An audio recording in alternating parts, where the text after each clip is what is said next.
everyone, welcome back to Entertainment Tutorial.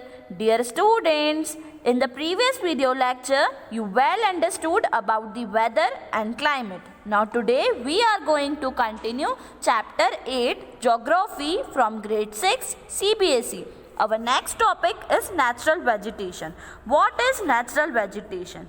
We see a variety of plant life in our surrounding. हम हमारे आसपास environment में बहुत तरह की वैरायटी ऑफ प्लांट्स देखते हैं, पेड़ पौधे. How nice it is to play in a field with green grass. कितना मज़ा आता है ना जब हम ग्रीन ग्रास में खेलते हैं, बड़ा मज़ा आता है. सब लोग सुबह को वॉक करने भी जाते हैं. There are also small plants called bushes and shrubs like cactus and flowering plants. Dear students, जो बुशेस होती हैं वो स्मॉल प्लांट्स होती है लाइक ग्रास, उसे कहा जाता है बुशेस. बहुत मज़ा आता है जब हम ग्रीन ग्रास पर चलते हैं. तो हम हमारे एनवायरनमेंट में different types of trees and plants देखते हैं. कुछ पेड़ बहुत ज़्यादा बड़े होते हैं और कुछ पेड़ जो होते हैं वो बहुत ज़्यादा क्या होते हैं, छोटे होते हैं. डिफरेंट वैराइटीज़ के पेड़ भी आप देखते हैं. सभी जो ट्रीज़ होते हैं, प्लांट्स होती हैं, ग्रासेस होती है, वो सिमिलर होती है क्या? नहीं. For example like mango tree, neem tree and many more we can see in our environment. Dear student, अब हम देखेंगे कि नेचुरल वेजिटेशन क्या है. अभी हमने देखा कि जो स्मॉल प्लांट्स होते हैं वो बुशेस कहलाते हैं और शर्ब्स जो होती हैं like cactus and flowering plants like rose. Besides there are many tall trees. Tall trees भी होते हैं लाइक नीम एंड मैंगो और some which stand with few leaves such as palm. ऐसे कुछ पेड़ भी होते हैं जिसमें कुछ थोड़ी बहुत लीव्स होती है. अब क्या क्या देखा हमने? Grasses, shrubs and trees which grow on their own without interference और हेल्प फ्रॉम ह्यूमन बींग्स. ऐसे पेड़ पौधे जो विदाउट ह्यूमन के इंटरफेरेंस मतलब विदाउट ह्यूमन की हेल्प से खुद ही उग जाते हैं, वो कहलाते हैं नेचुरल वेजिटेशन. एक बार और समझना, जो वेजिटेशन विदाउट ह्यूमन इंटरफेरेंस के आते हैं, उगते हैं, उसे हम कहते हैं नेचुरल वेजिटेशन. जैसे फॉरेस्ट, इट मीन जंगल में ग्रास, शर्ब्स, ट्री खुद ही ग्रो हो जाते हैं. एक ट्री का बीज गिरा तो वहाँ पे अगर आप देखना कोई फॉरेस्ट जाते हैं ना, तो फॉरेस्ट का आपने डिस्कवरी वगैरह में या इमेजेस में देखा होगा, हर जगह पेड़ ही पेड़ और सब डिफरेंट काइंड्स ऑफ वेराइटी रहते हैं. तो वही होता है नेचुरल वेजिटेशन, जिसमें वी पीपल, ह्यूमन बींग का कोई रोल नहीं होता है. नेचुरल वेजिटेशन उसे कहा जाता है. नेचुरल वेजिटेशन जो है वो डिफरेंट क्लाइमेटिक कंडीशन पर डिपेंड करते हैं, जिसमें सबसे ज़्यादा इंपॉर्टेंट रोल कौन प्ले करता है? Rainfall. Different types of natural vegetation are depend on different climatic condition. हर जगह की नेचुरल वेजिटेशन है वो डिफरेंट क्लाइमेट पे डिपेंड करती है, बट जो मेन कंपोनेंट है वो कौन सा है? रेनफॉल, जो सभी के लिए इम्पॉर्टेंट है. Due to varied climatic conditions, India has a wide range of natural vegetation. और इंडिया में अगर हम देखें तो बहुत ज़्यादा नेचुरल वेजिटेशन पाए जाते हैं. इसीलिए इसको ब्रॉडली 5 टाइप्स में डिवाइड किया है. That is tropical evergreen forest, tropical deciduous forest, thorny bushes, mountain vegetation and mangrove forest. जैसा आपने देखा कि 5 कैटेगरीज में नेचुरल वेजिटेशन को डिवाइड किया गया है. ये हम समझ लेते हैं, आपकी बुक में कंटेंट नहीं अवेलेबल है, but for your more knowledge. Tropical evergreen forest, tropical deciduous forest, thorny bushes, mountain vegetation and mangrove forest. सबसे पहले देखेंगे tropical rain forest. Tropical rain forest वो होते हैं जिसमें काफ़ी ज़्यादा बारिश होती है, जैसे इसका नाम ही है ट्रॉपिकल रेन फॉरेस्ट, मतलब जहाँ बहुत ज़्यादा बारिश होती है. ये बहुत ज़्यादा डेंस होते हैं. डेंस मतलब घने होते हैं, कि इतने ज़्यादा घने कि ये ज़मीन पर सनरेज को आने के लिए भी अलाउ नहीं करते हैं. ग्रीन ही ग्रीन, इतना ज़्यादा ग्रीन रहता है कि सूरज की जो रोशनी किरणें होती हैं उनको ये अलाउ नहीं करते हैं. जैसा कि आप इस इमेज में देखेंगे ट्रॉपिकल रेन फॉरेस्ट यहाँ पर दिए हुए, देखो पूरा जगह ग्रीन ही ग्रीन दिख रहा है. इतना ज़्यादा ग्रीन रहता है कि जो सूर्य की किरणें होती हैं वो अंदर ग्राउंड तक नहीं आ पाती हैं.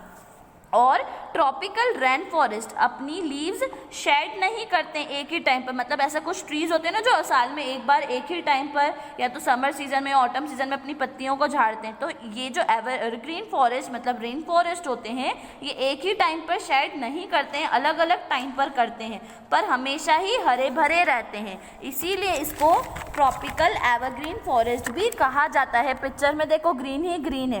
ट्रॉपिकल रेन फॉरेस्ट बहुत ज़्यादा घने होते हैं, एक ही टाइम पर पत्तियां इसमें से नहीं गिरती है, तभी इन्हें एवरग्रीन कहा जाता है।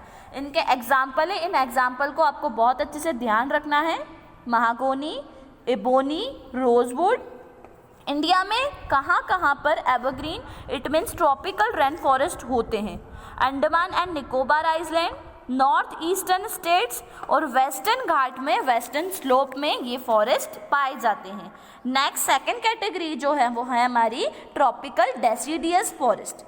हमारी कंट्री इंडिया में लार्ज पार्ट में ट्रॉपिकल डेसिडियस फॉरेस्ट पाए जाते हैं। कौन से फॉरेस्ट? Tropical deciduous forest. इनको मॉनसून टाइप फॉरेस्ट भी कहा जाता है। इसमें बारिश होती है मॉनसून सीजन में। लेस डेंस इट मीन्स ये ज़्यादा घने नहीं होते हैं, जैसा हमने tropical rain forest evergreen forest देखे थे कि वो बहुत ज़्यादा घने होते हैं, और साल में एक बार इन पेड़ों से क्या होता है, सारे पत्ते जो होते हैं वो झड़ जाते हैं और सारी पत्तियां नीचे गिर जाती हैं। इनके एग्जाम्पल है, एग्जाम्पल आपको सभी के बहुत अच्छे से ध्यान रखना है, साल, टीक, पीपल, नीम एंड शीशम। डेसिडियस फॉरेस्ट अब कहाँ पाए जाते हैं? MP, Madhya Pradesh, Uttar Pradesh, Bihar, Jharkhand, Chhattisgarh, Orissa and Maharashtra, mostly north and central parts. Third category जो थी नेचुरल वेजिटेशन की वो थी थॉर्नी बुशेस।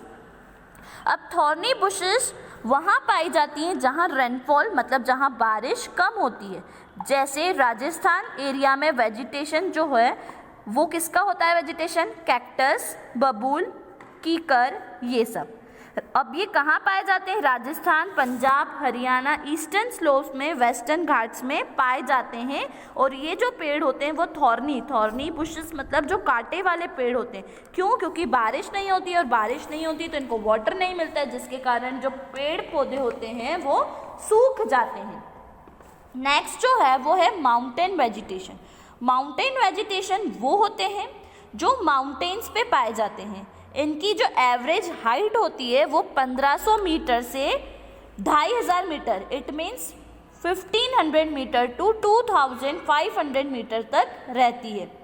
इसमें एक ही तरह के पेड़ होते हैं सिमिलर, और ये कोनिकल एंड शेप होते हैं। कोनिकल मतलब आपने आइसक्रीम का कोन खाया होगा ना, कैसे कोन रहता है पीछे से पॉइंटेड सा, उस टाइप का शेप इसका होता है। For example chir, pine, deodar also known as coniferous forest, मतलब माउंटेन वेजिटेशन को कॉनिफेरस फॉरेस्ट भी कहा जाता है। नेक्स्ट ब्रॉड कैटेगरी जो है वो last mangrove forest. Mangrove forest क्या होते हैं? ये ट्रीज बड़े डिफरेंट होते हैं, जो कहाँ पाए जाते हैं? सैलिन वाटर में होते हैं। सैलिन मतलब सॉल्टी वाला, नमकीन पानी। अब नमकीन पानी कहाँ होता है? समुद्र में होता है। सैलिन वाटर कहाँ होता है? समुद्र में होता है। तो मेनली जो है ये सुंदरबन, वेस्ट बंगाल एंड अंडमान निकोबार में पाए जाते हैं। कौन से? Mangrove forest. ये बड़े अजीब होते हैं, डिफरेंट होते हैं। क्यों? क्योंकि ये सैलिन वाटर, सॉल्टी वाटर में रहते हैं। सॉल्टी वाटर कहाँ मिलता है हमें? समुद्र में मिलता है। और सबसे ज़्यादा जो मैंग्रोव फॉरेस्ट हैं वो कहाँ पर है? सुंदरबन में है। Hope you all well understood the broad categories of natural vegetation. In the next video lecture, we will continue this chapter with the topic, why are forests necessary? Thanks for watching.